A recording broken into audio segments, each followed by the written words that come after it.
Um, I've been making videos for like a month or so now and not really properly introduced myself, and you're probably all thinking, who the hell is this?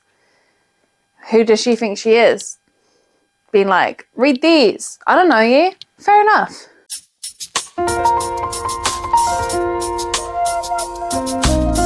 So here is a list of bookish questions I will answer. I got these from Saruka's video. She got them from somewhere, but I cannot remember where. Did I pre-plan and plan my answers? No. So this might have a lot of rambling, but in reality, that's who I am. So at least it will be accurate. Here we go. Question number 1. What is the first book you remember loving as a child? Oh, a series, and the first one, the one I really remember, is called Knife. I've spoken about it a couple of times on my TikTok to try and find other people that remember it, but no one has piped up. But I read this book maybe 5 or 6 times as a kid. I absolutely adored it. Question number 2, I'm not going to count because I'm going to lose count. Okay, next one. When did you get into reading? So I enjoyed reading as a child. As I just said, I fell in love with that book series. But in my teen years, I kept reading, but not very frequently. But when I was 21, 22, yeah, that sounds right. It really started to pick up, and then I got into a long distance relationship, and that was it. That flew me away because I'd read on the trains, and the rest is history. Next question. What genre do you gravitate towards the most? Well, if you asked me 6 months ago, I probably would have said crime. But now, fantasy all the way. I have become a big time fantasy girl. I love it. Next one. Do you have a favourite author? I have several. Richard Osman, hands down, is one of my all-time favourites. I read everything he writes. And he could write the world's worst book, and I'd probably still think it's fantastic because it's written by Richard Osman. Sulin Tan is fast becoming one of my favourites. I still need to read her latest one, but I don't own it yet. Next question. What is the most recent book that you couldn't put down? So, at the beginning of this year, I read First Time Caller by B.K. Borison. And the first couple of days I was reading it, I didn't really get into it that much. I thought, oh, this is a bit overhyped. And then all of a sudden, out of nowhere, absolutely out of nowhere, I finished it in a night. I fell in love with it, and that was it. My other most recent one, which I have spoken about previously on here, and will again, and again, and again, and that is Night in the Moth by Rachel Gillig. I have fallen in love with that world, and I cannot wait. Knave in the Moon is my most anticipated read for 2025. 2025? No, is my most anticipated read for 2026. This video is a fucking shambles. What is going on? My brain is not braining. What is a book that surprised you in a good or bad way? Hang on. Oh, okay. Out on a Limb by Hannah Bonham Young. I went into it thinking, oh, it's just another romance, quick, light, fluffy read. And don't get me wrong, it is a quick, light read. But for a romance, oh my God. That is my favourite romance book of all time. I loved it. And I just didn't expect to love it the way that I did. And in a bad way, because why not? One for each. The Hunting Party by Lucy Foley, because I have seen nothing but great reviews. Everyone loved it. I hated it and I DNF'd it. So, I just felt like I was 80, maybe 80 pages, 80 to 100 or somewhere in that vicinity. And I was just there nothing has happened. Like, what do you mean? Like, what do you mean nothing's happened? I'm so far into this book. How many books do you read per week? See, this varies big time. I have currently read 2 books this year, and what is today's date? It is currently the 21st of January. So, you know, slim. But then this weekend is reading challenge weekend. So I'm going to read like 8 books. And then other weeks, I will just fall in love and I'll just finish the book in a night. There is no, on average, I would say maybe 2. But other times it can be like 6. So it really does just depend on how I'm feeling at the time.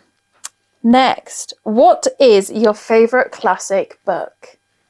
This, hands down, goes to Dracula. I read that, I think, in 2024, and I thought it was absolutely bloody fantastic.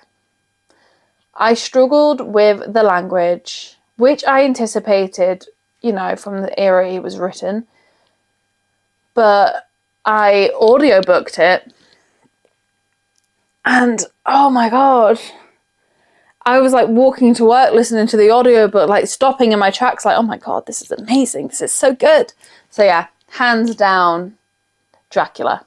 A book I always recommend to others. Ooh, see, this depends on what I think of the person, what I think the person would like. So if we're going crime, thriller, murder, mystery, that road, that's where I would always recommend the Thursday Murder Club series. You're going to get so sick of me talking about that series. If you're not interested in it, bog off. I mean, can you see it in the background? Yeah, you can. Yeah. Yeah. And rightfully so. If I am going for something fantasy-based, I will always recommend Daughter of the Moon Goddess, because I think it's, as I've said in my beginner's guide to fantasy video, it's got that detailed plot, but I don't think it's too intense to take in, and also the world and writing is just beautiful. What is a hyped book you didn't enjoy? How long have you got? Deadly serious. The main ones that spring to mind: The Cruel Prince, Ninth House, any more? Hamnet, and Lessons in Chemistry. Those are the main ones. Those are the big ones, I think. But Cruel Prince, oh my god, I hate that book with every fibre of my being. What is the best book to movie adaptation? See, the first one that comes to mind isn't a movie adaptation, it was a TV adaptation, and that is Good Omens. I love that show. Don't get me wrong, it goes a little bit off the rails in season 2 because they're not following, you know, the story, because we never got a Good Omens sequel. But I remember I watched the TV show first and then read the book.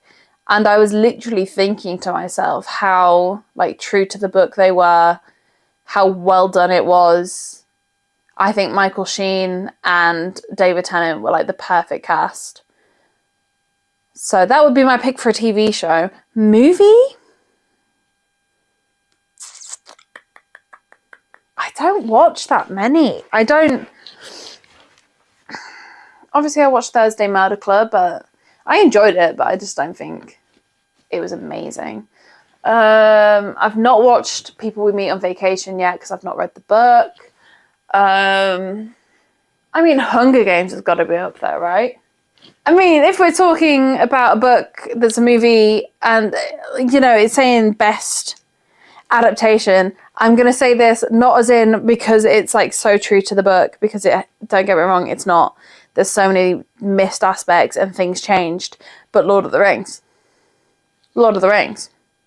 Petty reasons I've DNF'd a book. That wasn't very petty. There was a sexual assault on page 2 and I thought, nah, I'm out. So I DNF'd that straight away. The modern talk in Cruel Prince, that was one of the reasons I've DNF'd that. I'm a very petty person, but not like in regards to books, really. So I don't know if I've done anything that's like particularly petty. Not that it's like standing out to me anyway. But if your language to me doesn't suit that type of world or the time period it's supposed to be in, I'm out. I can't do that. If I had to ban a genre, what would it be? Ooh, that is a very interesting one. Oh, I mean, I don't particularly read dark romance. That doesn't particularly interest me. I do have some that I might read this year just to try it out. But it doesn't interest me at all. Like, what do you mean she's shagging someone that stalked her for 5 years? You know, like that's not. But I know people absolutely love it, and I don't get it. But I don't know. But I maybe wouldn't ban it. What would I ban? To be fair, I think Saruka's answer was really good. She said the self-help books that are just from people that have gone to therapy like 3 times and they think, oh, I can tell everybody, and really it's just like a get-rich-quick sort of thing. Do you judge a book by its cover? Who doesn't? If you say, no, I don't, you're a liar. Because why did you pick that book up in the bookshop in the first place? That is what I tend to... If the book intrigues me cover-wise, I will pick it up and read the blurb. And then, go from there. I don't buy books purely by its cover, but that's what will interest me to initially pick it up to discover if it's something I like or not. So yeah, of course I do. Who doesn't? If your memory were erased, what book would you like to experience again? Ooh. There are so many books that I would read for the first time again. So many. I need to pick one. Not like 20. But which one? Which one? I don't know. Bunny, I'd reread that again for the first time. That's so weird. That's so fucking weird. Oh, see, I'd do Daughter of the Moon Goddess again. I'd do Thursday Murder Club again. Oh, Legendborn. That, oh my god, yes. I'd love to experience that again for the first time. Yes. The whirlwind of emotions you feel when you're reading Legendborn. Amazing. And just the feeling of falling so deeply in love with it. Yeah, 100% I'd read that again for the first time. A book I loved while reading, but later realised it wasn't well written. Oh, again, so many. I think I literally made a video about this on TikTok when I first started. So, How to Kill Your Family by Bella Mackie. Yeah, I literally remember messaging my friends, being like, this book was amazing. Oh my god, no, it's not. It's not. It's just not that good. It's not that good at all. And The Silent Patient. I thought that was phenomenal at the time. What fantasy world would you holiday in? Okay, so Saruka was quite funny with this one because she said none of them because I'd die. Which, yeah, fair enough. But imagining just the worlds as they are, like the beauty of the worlds, I would 100% go to Middle-earth, hands down.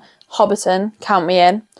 Or the Celestial Kingdom, because that sounds bloody beautiful. A childhood series you will never forget. So obviously I've already mentioned the series that Knife is in, but there's also that really, really popular series where it's Fallen, Torment, this series. I read that a few times when I was younger, and I just don't think I'll ever fully forget it. I do kind of want to reread it, but I'm also scared to. I'd also need to, find them somewhere. But I think that shaped a lot of young readers back in the day. So I'll never forget it. What book would you delete from your brain if you could? Can I say Cruel Prince again? Fuck me, I hated that book. Oh, and A Million Kisses in Your Lifetime. Oh, I hate that book. I finished that book. I didn't DNF that book, and I do not know why. I don't know why I put myself through it. I was like, for the reading goal, no, Chloe. It's not worth it. It's really not. Oh, I hated that book. Hated it. Yeah, I'd delete that. I don't need that lollipop scene in my head. Ever. I can't look at a lollipop the same way. And, oh, the last one. Here we go. What would be the first thing you'd do if you were dropped into a fantasy world? Again, Saruka was so funny. She was like, run. I'm like, nah. But again, I'm just imagining maybe like the Legends and Lies world where I'm dropped into a coffee shop or something. But I would probably go see a blacksmith. Go see a blacksmith and get myself a sword. Because I like swords. And then, I know I said the first thing, but I'm going to give you two things. Then I go dragon hunting. Not to kill a dragon. Just to see one. I just want to see a dragon. Because I also love dragons. But there you go. That's a bookish get to know me. I hope you feel like you've learned a lot about me. If you do have any other questions about me, drop them in the comments. I will happily answer you. I hope you enjoyed this video. If you would like to see more of my face and listen to me talk about books even more, please don't forget to subscribe. No pressure if you don't want to. And give this video a thumbs up. I will see you all very, very soon. Bye.